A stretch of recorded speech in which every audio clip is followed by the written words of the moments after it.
Thank you so much. A very good afternoon on my end. So very good day to everyone who is part of the conversations today. My name is Alakanani Itireleng, based here in Gaborone, Botswana. Thank you. It's an honor, I think, to host all of you today as we discuss regulation and tax compliance. I'm very glad because I know on our panel we've got a lot of people who are like well versed on this discussion, and I do believe our discussion will be flawless and we'll be able to like come up with very strong points and very strong reasons why and reasons why not regulate tax and all that. Yes, before we start, I will kick off first by making an intro. You let us know who you are, what you are doing, and all that, in relation to the topic that we're handling today. Yes, we can kickstart. Thank you so much. Maybe start with you, Maureen, because you're the one that I know. Sure. Hello, everyone. My name is Maureen Myriad. I'm an attorney based in DC, and I have a business called Crowdy Advisors. And so my focus really started in crowdfunding, right, and finding ways to fund businesses. And I think crowdfunding and cryptos and the Web3 kind of just mesh together in order to support small businesses who haven't necessarily had the options that we have now with Web3 and cryptos. Thank you so much, Maureen. Yeah, we can all, I'm not gonna call names. I won't call Maureen because I know her. So you can all, anybody who is ready to like make an intro, please go ahead.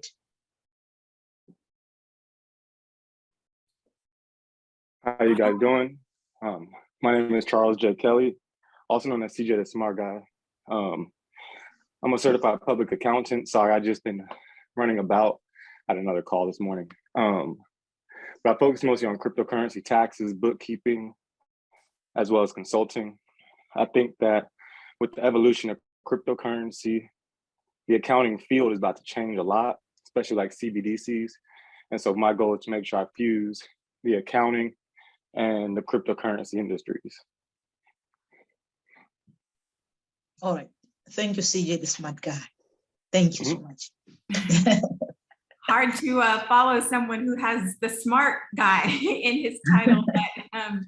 My name is Joanne Holmes of Holmes at Law. I am a global intellectual property attorney. I manage IP in 140 countries, and I help clients in Web3 design engaging offers, provide a little peace of mind at launch, and help accelerate revenue when they're scaling. I personally love to help my clients understand how to make money from their creativity and innovation, and I'm looking forward to having a fun conversation with everyone. Thank you, Joanne. All right. Well, I'll go next. So my name's Troy Foster. I'm a partner at the law firm Perkins Coie, and it's a international law firm. It represents companies in the Fortune 50 as well as kind of startups. My work focuses on the emerging company space. So I'm the co-chair of our emerging companies and venture capital group, and in that context, run across a lot of crypto and Web3. It's a big part of what our firm focuses on, so. Let's see, for the last probably 6 years, this has been anywhere from 20 to 40% of my practice. So looking forward to the conversation. Thank you so much, Troy. Okay. Has everyone done the intro? Okay, thank you so much, everyone. Thank you, Troy Foster. Thank you, CJ the Smart Guy, Joanne, and Maureen. Thank you for joining the conversations. Like we said in the beginning, today we are looking at regulations and tax compliance. I think the issue of tax has been like a thorn in the flesh even way before we're talking about Web3 and NFTs and metaverse and everything. So today we are looking at regulatory and tax compliance in Web3. We know Web3 is trying to decentralize things, having new ways of running businesses, maybe running businesses on smart contracts, etc., etc. So maybe the first thing that I will want us to look at is the state of the affairs now. How is the tax regulations and the tax compliance as far as cryptocurrency is concerned? How is the field, how is it like in the world, like generally, not only looking at the United States? How is the state of the affairs now? Maybe just looking at crypto, just crypto, before now moving on to Web3. How is it? How does it stand as of now? Well, I can jump in from a just from the narrow U.S. securities law sort of, perspective. I think what we're seeing now is sort of a continuation of the story that started with the new administration. So it was, there was a lot of optimism around Gary Gensler and the new, kind of SEC head, and the thought was that, having somebody there that really understood crypto would create a little bit more of a relaxed enforcement environment and kind of give us, give the industry, frankly, a little room to grow without, kind of smothering regulations. And unfortunately, that the optimism surrounding his appointment was unfounded.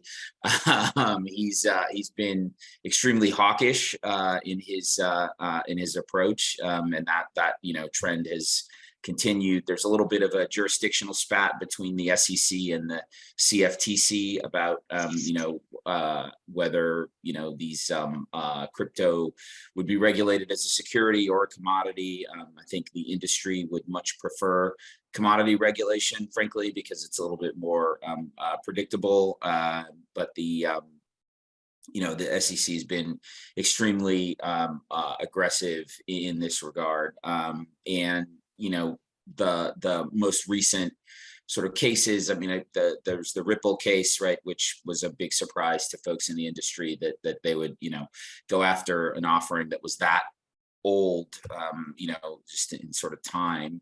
And then there was a more recent case where the SEC went after a couple of employees of Coinbase for insider trading of tokens that were on the that Coinbase lists, and that was a pretty aggressive stance for them to take in a case, but it's very consistent with what Gensler has been saying about his view that all of the the majority of the tokens that he sees in the trading market are securities. So that's kind of, from my perspective, again, my narrow window from the US of what we're seeing in terms of the regulatory landscape. Thank you so much, Troy.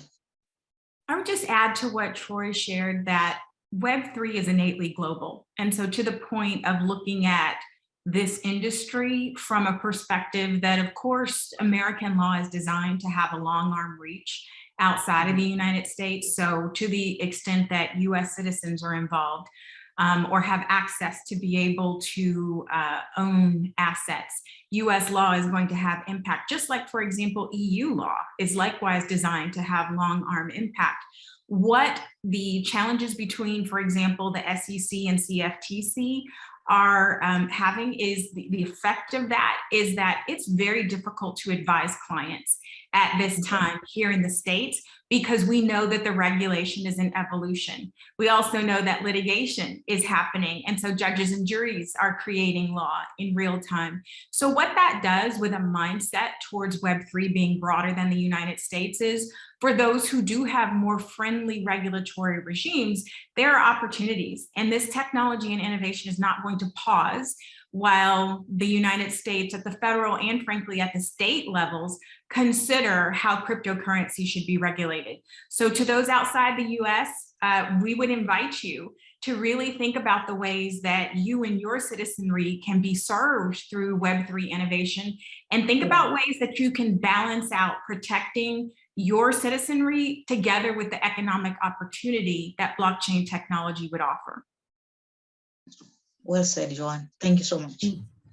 And I'll let CJ talk about the tax, because I think that was your question initially, right? Like the tax compliance issues. But it, you know, I've been following the IRS for several years now, because I want to say in maybe 14 or 15, they put out an initial bulletin talking about cryptos are going to be considered as property, and if you use it as income, it would be taxed as income. But then they hadn't really created a structure to figure out, like, well, if we're going to do it based on, you know, capital gains or loss, then what was the fair market value, what did you lose, etc. But I think over the years they found a way to kind of create some structure around it, even though some of their bulletins or notices garner more questions than answers, but there's that. But I do know that, I think, was it this year, CJ, or last year? Maybe it's this year's tax return. They've actually put a question on your 1040 now to say that you have to be able to tell them, you know, whether or not you've purchased, exchanged, etc., cryptocurrency in the last year. So I think in terms of on the tax side, it's really becoming more involved. And I want to say, in terms of spat of jurisdiction, to just touch on what Troy mentioned earlier, even the FTC now is engaging in conversations about cryptocurrency. So I think, to your point, Joanne, you know, the US, the federal government agencies are reaching wherever they can. Yeah. Okay. Okay. Go ahead. Somebody wants to talk. Yeah. Yeah, to follow up what she was saying, around 2013, they came out with the bulletin basically saying that cryptocurrency is treated as property. But before, like, I would say between 2013 to 2017, most people using like-kind exchange as a way to legally avoid taxes. But as of the Tax Cuts and Jobs Act after 2017, like-kind exchange stopped being used. And so that's why every single sell, exchange, or spend of cryptocurrency creates a capital event that has to be reported on the 8949. And so when it comes to the IRS and DeFi or trading, they don't really get along, because you have to report every single one of those transactions. And so most of the time, like for instance with equities, the exchanges will provide 1099-Bs, but in this crypto space, it's very difficult to determine what your cost basis is. And so you're having a whole lot of regulation and you know, thought leaders coming together to figure out, well, how can we tax this cryptocurrency accurately? And so unfortunately, a lot of people are going to be receiving 1099-Bs, and it's going to be saying that they owe a whole lot more tax than they actually do. And so people have to manually put their cost basis and keep track of all of that, as well as to follow up on what Maureen was saying, is that in 2019, they added that question in your tax return, but it was on Schedule 1. Most people don't file Schedule 1s, I'll say about 50%. And then in 2020, they added that same question on the first page. 2021, they changed it a little bit. And now in 2022, they're changing it again. But if you don't check that box as yes, and you're in this crypto space, that's an easy way for them to catch you for fraud, because they're trying to come after people in this crypto space pretty heavily. Wow. Wow. Joanne was talking about the regulation still like evolving, and some kind of there's still some kind of trying to understand, you know, how to maybe to regulate, or maybe how to make people to be tax compliance. Do we see that not as a challenge, especially maybe to people who are doing crypto, because one moment you don't know what really you are being taxed for, or how you should be submitting your taxes as what. So do we see that as kind of a confusion in the space, not only for the people, but also that not considering like some kind of confusion at the end of the day? Oh, there's plenty of confusion. There's confusion from the IRS, there's confusion from the taxpayers, there's confusion all the way around. I know that they're trying to do more additional tax enforcement. They just added a bunch of money, and they had different leaders who are going to be looking over digital assets. But the biggest thing is, how much are we supposed to be paying? With NFTs, is it considered collectible? Is it considered property? So there's lots of gray areas. It's confusion all the way around. I just tell my clients to do their best and take fraud off the table. One thing that I would add, especially because many of those who are listening in to the summit are going to be entrepreneurs, To the extent that you are a business owner, and just to make it as simple as possible, let's say, for example, you are a solo business, you're the only employee in your business. You might consider setting up a solo 401k, or you might have an IRA, and you can use either a Roth or a traditional IRA, or a Roth or a traditional solo 401k, and use that retirement vehicle as a way that you can buy digital assets, including cryptocurrencies. And then you're not dealing with the year in, year out questions around cost basis and reconciling it every transaction. It makes it possible, especially if you are thinking towards the value of digital assets over the longer term, to both be able to take advantage of opportunities in the market, whether the market is down and you want to be able to take advantage of sales or acquisitions in a way that you're not going to have to deal with an immediate tax implication of that. So I would highly encourage people to speak to your tax attorney or your CPA and think about ways that you can reduce some of the yearly tax challenges of reconciliation through doing your investments through retirement vehicles. Yeah, just one that I agree with all of that. I think that's good advice. Just what we see on our side is businesses that are that use kind of their crypto as a additional means of employee compensation, right? So in addition to your salary, in addition to your annual bonus, you get a token allocation, right? Or something like that, right? And there's challenges with doing that, again, how do you tax that? And I think that generally our advice is quite similar to CJ's, right? Which is, just make sure that you're reporting it in some way, right? And so you can arm wrestle on an audit with how you've done it, but at least it's not, they can't get you for the failure to disclose it, right? And so I think that's good advice as well. I think from a macro perspective, generally speaking, we're of the view that kind of getting a tax regime in place that makes sense and is predictable is actually probably a positive for the industry, right? Kind of makes it more have it exist in the sunlight and have government jurisdictions start to enjoy that tax revenue, makes it less, makes crazy things like bans and stuff like that less likely. I was going to add that one of the things that I think causes confusion for some of these regulatory agencies is that it's also moving, Web3 and all that is moving beyond just finance, right? So it was just finance. It was easy for the regulators to kind of figure out, okay, well, if they're making money off of this, IRS is like, okay, well, it's income, it has to be taxed. Or if the money's moving from here to here, then maybe some of the banking or money transmission laws are saying, okay, well, we have to know, we will have to close the loop. How did it get from this person to this person who's an intermediary, et cetera? But when you're including art and culture and, other aspects that, create value as well, I think it throws, the antiquated way of thinking of things or seeing of things, it just throws them off. And I mean, to be fair, if we think about like how the internet just plays now, it's very centralized, right? So that's something else that I think I guess regulators almost just kind of got used to, right? You're just now seeing that they're bringing, the giants to come to these different hearings and all that. And let's say the last 5 to 7 years. But the Telecommunications Act didn't come until the 90s. Was it mid 90s, 96, 97? Long after, AOL and all that was out. So I think, and I guess we say this a lot, regulators tend to be behind the curve, right? Behind innovation, always trying to find a way to catch up. But at the same time, I think it's important that regulators also be flexible about where they get their sources of information.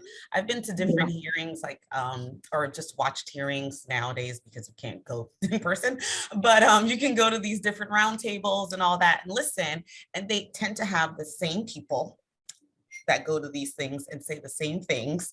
And they're all, in an echo chamber in a sense. And so I think if if regulators could find a way to just be like, okay, well, we need to actually speak to people in the industry outside of these 3 people who look like us. And that might help them, have less confusion, and then maybe not pass on the confusion to the participants in the ecosystem. So I'll leave it at that. Okay. Yes. Maureen, you just stated that the regulators are always like kind of right behind the innovation. Like innovation is always like far much ahead of the regulators. And when you look at Web 3.0, everything is decentralized. So it's challenging everything that is happening. It challenges what constitutes maybe a commercial transaction, what constitutes a firm, a security, etc., etc.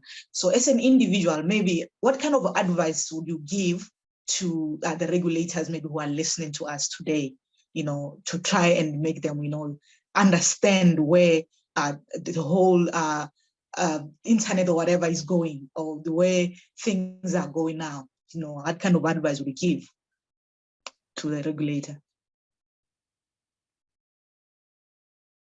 I would follow Maureen's point and say we really need to affirmatively go out and seek voices who don't sound like the same voices who sometimes are being heard by our legislators here in the United States, because the impacts for someone who is sending remittances back to their family overseas of Web3 and blockchain technology are going to be different from a multinational corporation CEO who is thinking about supply chain, and the blockchain tech implications are going to be different than the implications of a small business who's thinking, how do I build out customer loyalty, maybe through issuing utility-focused NFTs? But you need to talk to people across business and across life experiences to be able to do that. And the reality is, again, because this technology is global, if the United States doesn't have a pragmatic regulatory regime to allow this innovation to be able to evolve, then it's going to go overseas. And that's lost economic opportunity. So I would encourage regulators to listen to a more diverse slate of those who are going to be impacted by blockchain tech. Thank you so much, Joanne. Yeah, I guess I would agree with that.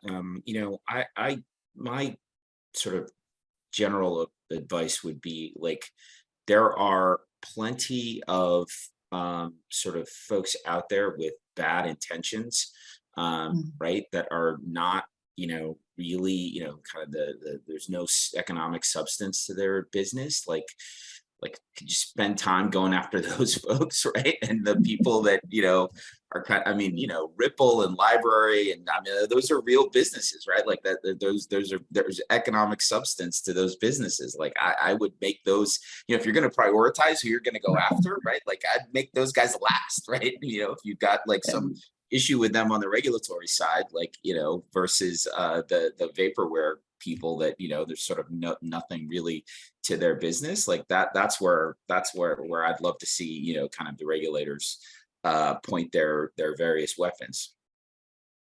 Thank you, Troy. That was quite interesting. Yeah. All right. From an IRS perspective, there's two things I wish the regulators would do. One, I wish they would really look at cash, because cash on the balance sheet is considered an asset, but due to inflation, it goes down in value over years. So cash is actually a liability. If I have any advice, I would just start denominating everything into Bitcoin, because there's only 21 million Bitcoins to ever be created. We know the inflation rate, and to me, that's the true asset. And then, if they're saying, oh, that's too much, then I think we should really look at international way of accounting. Michael Saylor with MicroStrategies, they try to use like the international method, where if the price of Bitcoin goes up, we take that as a gain. If it goes down, we take that loss.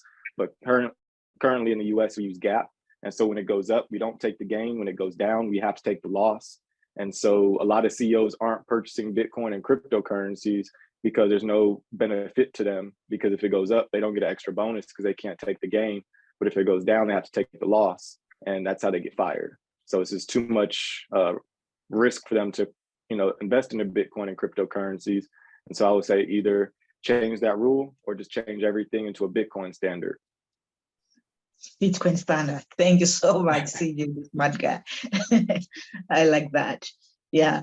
Thank you so much. It has been like a great conversation, and I'm just hoping that people who are listening, both the people who are using our Web 3.0 and also the regulators, they will somehow come to an agreement of some sort. The regulator will regulate nicely in such a way that it doesn't suffocate innovation, and those who are using Web 3.0 will remember, like CJ said, to always write down and file their checks as well, so that they don't get into any trouble for fraud.